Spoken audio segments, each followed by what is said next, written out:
নমস্কাৰ, মোৰ নাম শ্ৰী জাগৃতি দত্ত।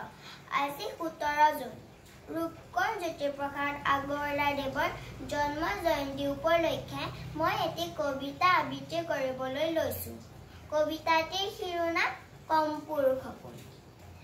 মা, মই সপোনত দেখিলো দুটা ভূতৰ পোৱালি আৰু দুজনী নাক জিলিকা, চকু তেলেকা, টিলিকা টিলিকা, পিলিকা পিলিকা জখিনী ছোৱালী। এটা কলা, এটা বগা, নাঙৰ পিঙত ভূত, কথা পাতে তাকুত তাকুত কুত।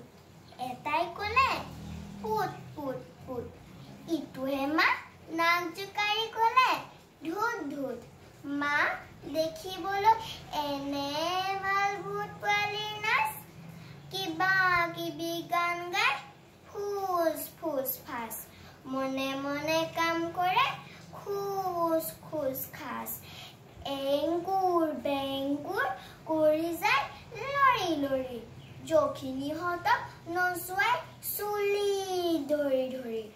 জখিনীহঁতে নেপেলালে একেলগে ভৰি, চৰ খোৱা জখিনীয়ে নাচে কঁকাল ভাঙি।